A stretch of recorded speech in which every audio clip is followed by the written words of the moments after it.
kabajamtoota ilmaan Oromoo xiqqaa fi guddaa dhiiraa fi dhalaa bakka jirtan hundatti kabajaa gurguddoon isinii qabaa nagayaa fi jaalalaan isinii hawwa.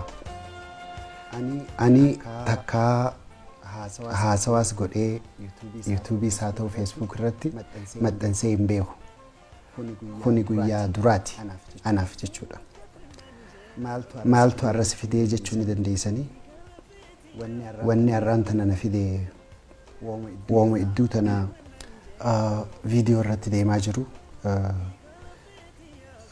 bifa Facebook fi YouTube fi gara adda addaatiin viidiyoo adda addaa ni arka. Waa'ee obboleessa kiyya Dinquu Dayaasii fi ana jechuudha. Har'aan tana wanni hin gabbayee fi warri duraan sababii adda addaatiin qabamtanii na arrabsu warradii murteeffatan yaada kana yoo dhageessanis jijjiirra fida jedhee yaadu namni nammoo ergaa tanatti dabarfadhu nama dhugaa jirtu hubachuu barbaadu. Kana waan ta'ee jechaa fi kanaaf hin gabbayee jechuudha. Dura waan achirra jajjaamu tokko irratti dubbachuu barbaada. Jecha bitamaa jiru tokko ka'a. Bakkiin ani irraa dhaladhe namoonni ani wajjin ture warra ana dura qabsoo godhurraa hin dhaladhe. Qabsoo tanarratti warri nu duraatis warri yeroo teenyaatis ilmaan adaadaa fi adeeraa haboo obboleessa baay'inaan namni ani ittiin dhabin hin jiru. Qabsoon tun anaaf hedduu jabduudha gaffagoo jechuudha. Osumaan anillee dhiqeef keessaa hin baasa jee anuuf keessaa baasuu hin danda'u. Bilisummaa uummata Oromoo jechuudha. Tun akkasitti naa hubatamtu.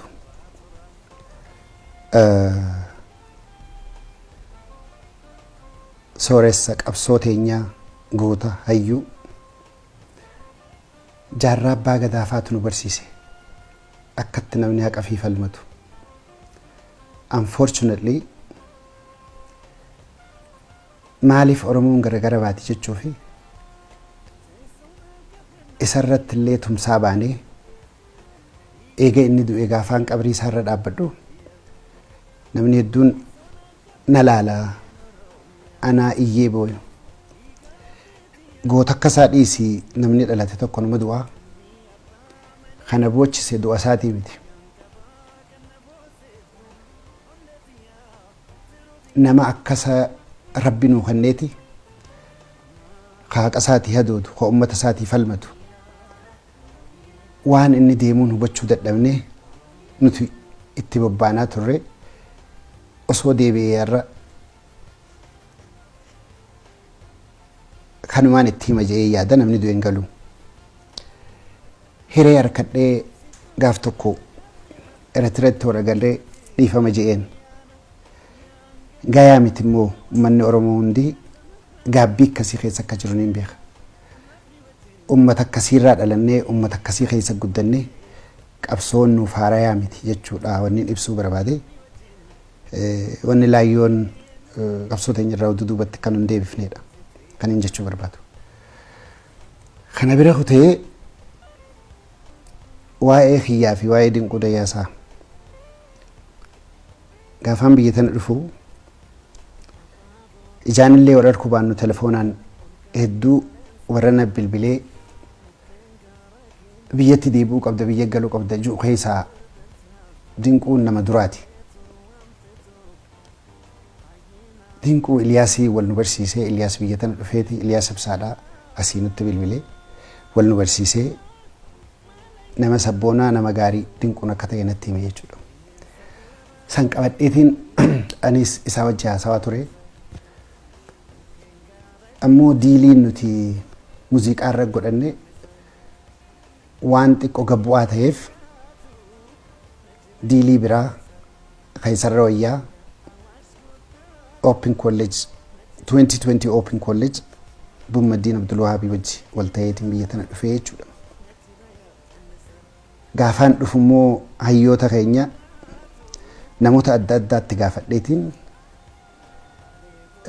umaa dhayixee sirbitu sumaa miti jechuudhaan biyya tana dhufee biyya tana dhufuullee hin feeneen tureen yaadallee hin qabuun ture. Dhufee yoo eegaan dhufee namoonni haala adda addaatti jijjiiranii OPDO ta'ee bitamaadhaa OPDO waa kennee fi kan akkana jechuu hin dhagaa biyya hundattuu jechuudha. Haalli niin ani keessaa deeme jireenyaan ani qabu ilmoon dhiisee deemee fi warra kiyyaas sababii kanaan diigame jechuudha. Diigamnaan asitti hafuu kaan murteessu kana jajjabeesse dinquudha. Dinquu gaafni dura qaamaan wal agarre Sharaatonitti haadha mana isaatii wajjin dhufe na dubbisee ni deeme jechuudha. San booda gaafa shawii sadaffaadhaa ani karaa Jimmaa deemu makiinaa lama nu maddabe anis si wajjin deeme jee makiinaa mootummaa keessaa na baasee makiinaa isaa keessa osoo teenyuuti waliin Jimma dhaynee gaafa Jimma irraa dubbii san findee ol garagallu umaa miti asuma teesseeti waliin naggadannaa obboleessaa jee jechuudha. Anis haalli kiyya Kanaadaa jiru waan xiqqoo babbadee jecha tolemee hanga uummanni kiyya na hubatu asuma taayitiin wajji hojjedhaa jee anaa fi isaa fi Iliyaas Ibsaa taanee bishaan qoree keessatti wanti goonee irbuu Oromoo waliin seennee bishaan san waliin dhuunee dinquunis afaanuma isaaniitti afaan isaatiin obboleeyyan 51 qaba. Ammoo obboleeyyan Rabbiin naa kenne obboleeyyan Oromoo obboleeyyan sabboontota isin lameeni nu sadeen jiraannus waliin jiraannaa duunus waliin duuna jee achi qabsoo hojii irratti bobbaanee namni keenya diinagdeenis jijjiiramuu qaba jennee hojiitti seennee jechuudha. Hojiin duratti seennee tamaallaqa liqii guddaatti gaafanne hojii Oromiyaa Airline jettu deemtee eeguma aviation irraa laayisensii baafne boodallee wanni tokko uumamtee biyya tana keessatti xayyaarri dhuunfaadhaa nama 19 gad nama 20 gad tokko ta'uu qaba jennaan kampaniin silaa maallaqa guddaa nu liqeessitus waan akkasiitiif maallaqa liqeessu nu jenni sanuma alatti illee akka nama hin baafne beeknee kara biraatti gorree jechuudha. Hoggaa kara biraatti gorru privatizationiin Itoophiyaa keessatti heerri jiru baanaan soodaree dhageenyee soodaree appilaayi goonee namoota hedduutu appilaayi godhee gabaabseetumaan isinirraa fixaa amat tokkoo fi baatii 5 hoggaan as jirus hoggaan Kanaadaa jirus deddeebi'aa ture jechuudha. Waan kana bakkaan ga'uuf oofisni nuti hin seenin jiru gaaf tokko ni yaadadhaa iftaan keessa dhufu hoggaa qabdanaan jiru tikeeta $4,000 5,000 ka jarjara bitadhee gaafaan Dubaayitti itti dhaqee waliin dhufnu gaafa asitti dhufnu akkasittiin jara dararamee rakkachaa ture boodarratti uummanni keenyaas nu gargaaranii soodareen Oromoo fakkaattii ta Oromooti jedhanii nu murteessanii hedduu gammanne waliin itti seenne gaafa waliin itti seenne san DInquu Oromiyaa Investment Group gadhaabne jechuudha. Hogguu gadhaabnu heeraa fi seera tumanne gaafas soodaree miliyoona 20 akka dipoozita goonee kaan kaafe kafallee firraa fedhutti mootummaa wajjin joint venture taanee mootummaa wajjin hojii kana eegallee jechuudha. Saniifis ragaan gaafa san geggeessaa fi dura ta'aan soodareetis ana ture kana fakkaataa jechuudha. Karaa kaaniin afaan Ingiliziiti, karaa kaaniin afaan Oromooti. Akka geggeessaa soodareettiin itti seenee jechuudha. San irratti seerri nuti tumannees kana fakkaataa.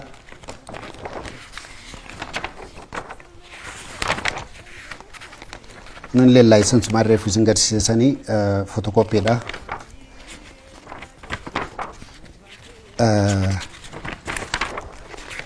Bakka sheeriitiin isin geessuu deema. Suutattiin irra daddarbaa dhiifama. Asirratti kunoo akkuma isin gartanitti maqaa keenya sadeenii jira jechuudha. Dinquu Iliyaas Kamar. Dinquu Iliyaas Kamar malee.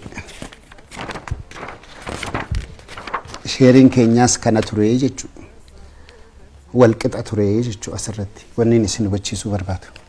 Kanarraa hanganuma akka agartaniin barbaade. Sanbooda deebinee waggaa xiqqoo bubbulluu soodaree luus gootii negatiif keessa galtii jechuudhaan osoo nuti hin beekne obbo Dinquun haadha teenya haadha isaa Itiyyee Daansee fi leensaa nutti dabalee amma signicharri kuni feekiidha.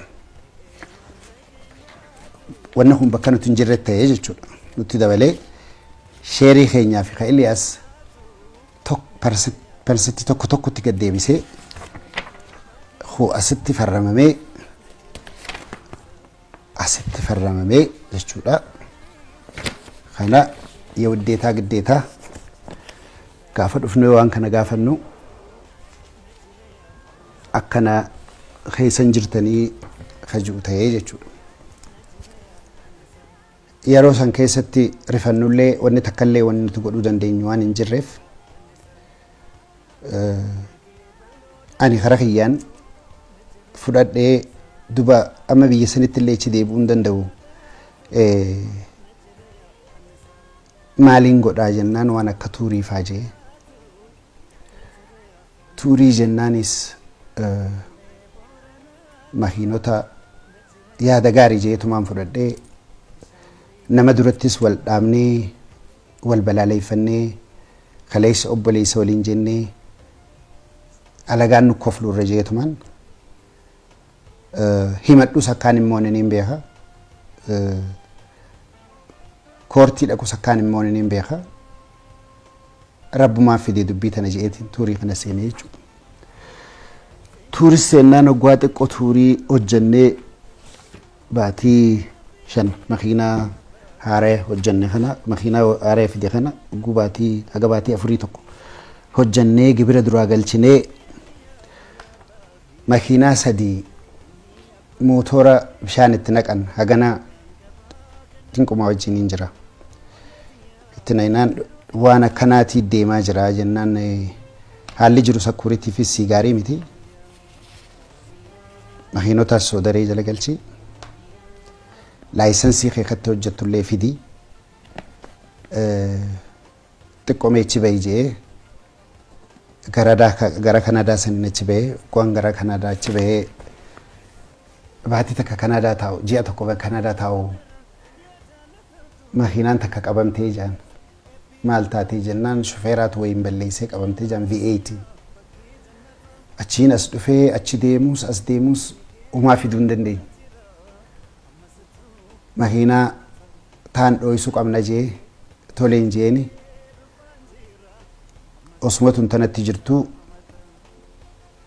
makiinaa miliyoona 2 fi waa kafalu qabdan janqixaata makiinaa tana baasuuf almost miliyoona 3 jechuudha. Isumaan yaadanaa kennee makiinaa tana baaftus hireen ammaan tanaati biyya tana keessa dalaguudha.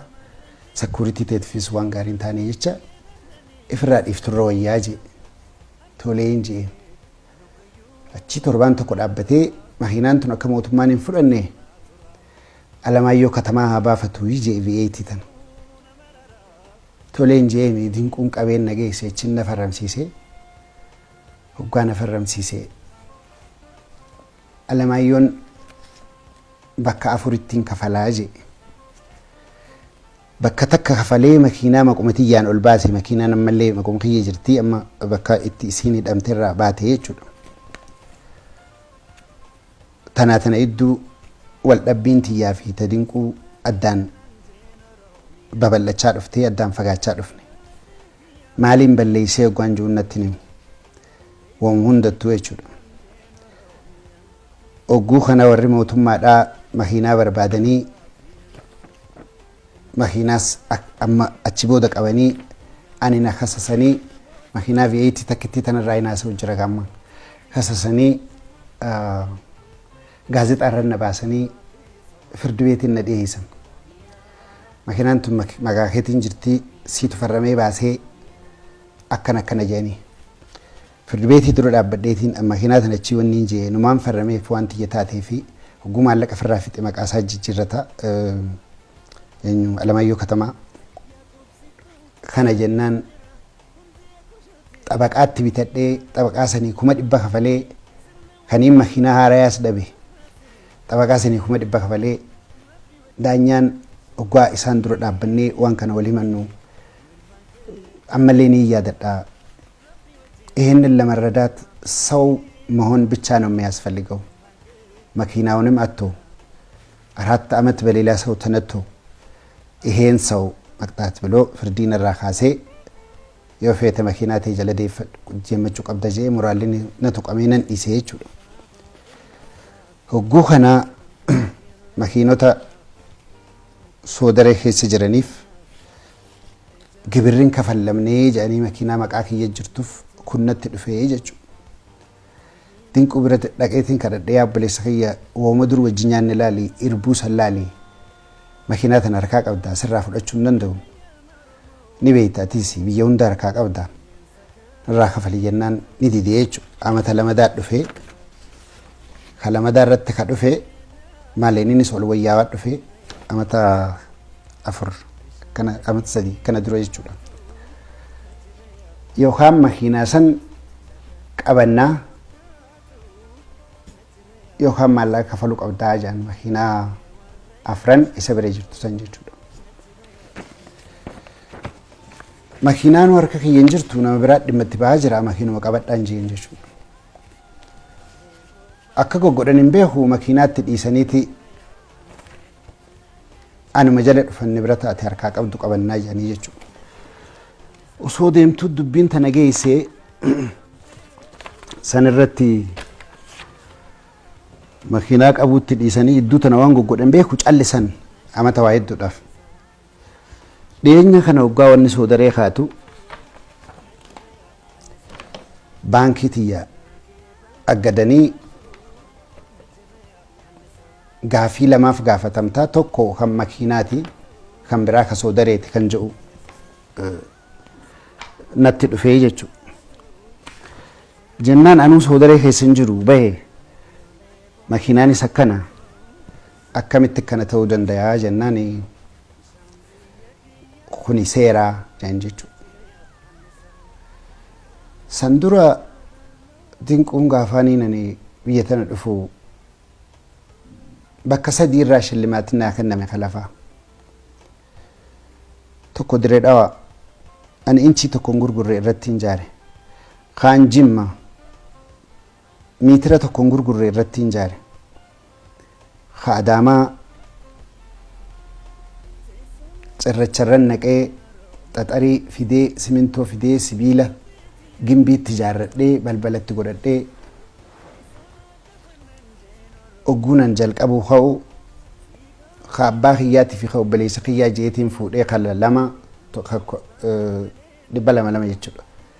Ka kumaa immoo mataa kiyyaaf irra ijaarradhe jee walumaan gibbiitti ijaaree naanneessee jechuudha. Hoggaan itti ijaaree na harka qabee jechuudha. Na harka qabnaaniin hiriyoota isaa lama dubbisee jechuun nama isaa walitti dhiyaatanii nama biraatis niin dubbisee dinquun dandeessu akkuma feete gootuu waanuma inni si kan fudhadhu keessaa baay'isanii jechuudha. Sibiilaan achirraa qabu, mukaan achirraa qabu, cirrachaan achirraa qabu, lafaas abbaa kiyyaatis obboleessa kiyyaatis tiyyaas walumaan tana hedduu namni biraatti gurgurtee maa nama biraaf irraa keessaan baane ennaan nama tokko dubbisee intalti takka miliyoona 2 jettee haa fudhattu jee eega isiin maallaqa nu kennitee nu deebisiisenne immediately duraanis anaa jira duubaanis anaa jira in ta'u jee jechuudha. Deebinaan haa ati naa kenni gaangas jennaan miliyoona tokko naa kennee feetu fudhadhu feetu dhiisi jee akkasisanis fudhatee jechuudha. Mana tokkoon akka giiftitti sii kenna jeeti mooraa wajjin compensate na godhuudhaaf gaammaan tanaa. Mana tokko naa kenne jechuudha gibbii guddoo. Ji'a tokko eegaan keessa taa'ee booda qabaleen na dhuftee manna ka qabaleeti bahi jaanii jechuudha. Hoggaa bahi jaanachiin iyyee egaa namootatti siyyadhee carataa seenee mana san lafa isaatiifis kafalee liisii kafalee waan irra jiruufis kafalee kiyya godhee jechuudha. Amma dachiin na garagalteetiin maalumaan godha bakka feeti deemtu namni hundi harkasaa jira jalaa bahuu hin dandeessu. Firdi beetii feete dhayitu jalaa bahuu hin dandeessu kana anaami namayyuu ni beekaa jechuudha. Akkasittiin gaa obboleessi kiyya kun eega kana na godhe bakkaan itti deemuu san qabu jee kana waliin qabadhee waaniin qonna jaaladhuuf Oromiyaa baankii gamtaarraa maallaqa liqeeffadhee qonna seenee jechuudha. Qonna san akka ajaa'ibaatti hojjedheetiin mitira 3 bishaan adiidaan lafa jala oofee bishaan gaddabee waa hunda godhee hogguna wal qixxeeffadhe moojee nama gubsiiseen beeku narraa guban jechuun tunis daaraa taate. Amma gaa bakkumaan seenu gwaan wallaalee gamanaas deemee hiriyoonni kiyya na gargaaranii namoonni asirratti maqaa dha'uun feene jechuudha.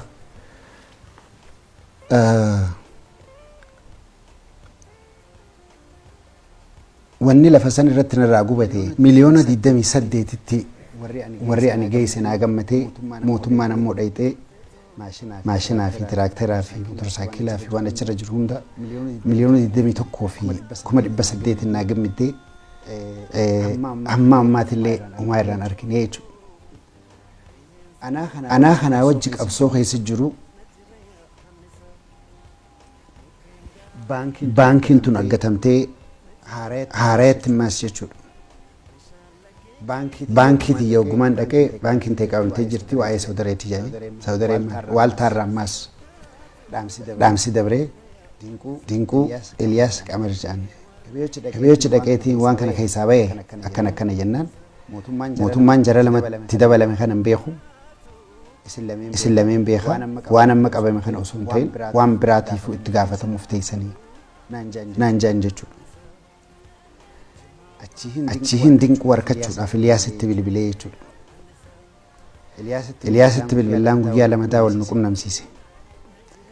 Ittiin barreessee Eliyaas san duras. Aboo haala hamaa keessaan jira haala akkanaa keessaan jira. Maal mala naa dhoytan baankiin tiyya qabamte waa hundi kiyya qabame. Anaan mala sii godhaa telefoona kana qabadhu abaluu bilbilii naan jedhe jechuu dinquun. Telefoona kanatti ittiin bilbilee gurbaa ta'ee diijaaniinitti waraqaa akkanatti ergee gibirri soodaree kafalame kan jiru gibirri makiinaatis kafalame kan jiru waatsaappiin natti ergee waggaan geessu fudhataman qabu jaan jechuudha. Ammaas dachiin dasdoorteetii waanumaan godhu wallaalee Eliyaasitti bilbilee jechuudha. Obboleettiin tiyya takka illee dabaree jirti anaaf irraa mataan na garagalee maali jettee anaa wajji Eliyaasitti bilbiltee Eliyaas haalli mucaan kun irra jiru gaarii miti. Karayyuun qabamee jira waan tokko godhaa jennaan sa'aatii 8 naa kenni jeeni achi booda sa'aatii 8 booda nu barreessee hoggumee qaan dinquutti bilbilee telefoona na jalaan kaasu akkana jee jechuudha. Eegas boodaan waaltaa irratti deebisaaf irraa deebisuudhaaf dhiyaadhee jechuudha. Namoonni hedduun namni keenya maaliif waaltaa irra dhaqa waan jedhuufi ani kasasee osoo hin ta'in kasasameetii jechuudha. Amata dheeraa kana keessa manguddoo hedduttiin dinquu himachaa ture. Baalasilxaana hedduttiin himachaa ture. Waan harraa fuudhaaf himi wooma kana keessaa naa baasu qulqullaa'eetuma ijoolleetii yaa guddifadhu woomaan danda'u hojjedhee jechuudhaaf beeke. Warri miidiyaa Oromoo jettanii jiracha keessa. Joohar mataa isaatti guyyaa lama faa bilbileetiin aboo Joohar akkana keessaan jira naa dubbisi jennaan dhaqeetiin dubbise jee achumaan na jalaa badenniniisi dabree miidiyaa hiree naa kennuu dhiisi na dubbisuu hin dandeenye jechuudha. Tootaalii akkana miidiyaa OMN irra dhiyaadhee ergaatii uummata kiyya dabarfadhu akkam feene Jooharis nagarsiise jechuudha. Ammoo tokko guddisanii tokko cabsuudhaaf kan natti fakkaatu. Wanni ilaahan qaarraa Oromoon qabsoo gooteef haqaafi. Kaamma ammatti itti jirtullee haqaafi. Haqa sayyaa Oromoo nutis akka warreen dhoorkanne. Dubbii hedduu jira. Ogguma takkatti gabbaasanii waan hin taaneef tataate hundan dubbatanii wanniin ani isinii itti tuqe kun amma irra xiqqoo isiiti. Waan nama suukanneessaatiitu kana keessa jira. Kanaa jecha dubbii tana ija gatii qabduun rabbi sodaachaa laaluun gaarii natti fakkaata. Irraan tana miidiyaa fi maallaqa qabaachuudhaan haqa namaa rajjetanii haqa namaa dho'isuun illeen waan natti hin fakkaatu. Ammoo irra deebi'eetiin irbuu Oromootiin isinitti hima. Yoo waan anjii tana keessa kijibni tokko jiraate osoo narratti hin bobbaane nama nan tahin hin quwachiisaa laala waan narra ga'e kana na laala. Horii hiyya waaniin ala dalageeftan asit dalage hunda fudheetiin dinqii bira gannaqee jechuudha karaa adda addaati. Kanaas nuti naannoo keenyatti namni tokko hoggaa waan Oromoodhaa dubbatee sabboonummaa keessatti agarru gogummaa haa ta'u beekumsa haa ta'u lubbuu teenya kanninaaf takkaa dinquutu karaa kanaan dhufa jee yaanne waraqaan nuti kurfeeffannees hin jirtu namni walitti hin kurfeeffatu namni waliif du'u waliin du'u jechuu wal wanni jiru kanan jiru maallaqa boruu badaa alagaa duratti waliin qaanyeessinu jechuufin ilaa hangaa irraa useeta. Ar'allee wanniin ani bakkayyuu seenee dinquutti waywaachaa tureef bakka inni deemutti illee namatti illee waanuma tana keessaa na baasi haa qulqullaa'uudha. Namni horii fi kawaan fedhe dalagee kuliis dalagee dadhabee fide silaa waa namaan dhiisu akkuma tokkootu akka tokko ta'e wanniin hin irraanfanne takkaa galgala tokko ugaan fuula rabbii dhaabbadhu yaa rabbii hiyya obboleessa kiyya kanaa wajji nagayaan addaan na baasi osoon hin ji'in buleen beeku ilma namaati nama dhagayama ani waa gowwaasiimi xiqqoo Oromummaan na sobee mee namni haqaaf dhaabbattan haqa laaltan dubbii tanarra deebi'aa laalaa na arrabsuu dura. Warri lakkii haqa laallaa gurbaan kun akka isin jettan kanaami hin arrabsinu ju'us galatooma. Warri na arrabsees dogoggormaan na arrabsitanii dogoggoo galatooma. Wanni na dhibe immoo qabsoo gootonni keenya hedduun itti dhumanii nuti arraame ka qabsoo Oromoo eegalle. Qabsoo teenya anaa fi dinquu gaddeebiftanii hoggaa bifa qabsootii fi bifa siyaasaa gootanii haqa namaa dura dhaabbattan rabbiin isin dura dhaabbataa beekaa. Hanganumaan ja'a مع السلامة نجات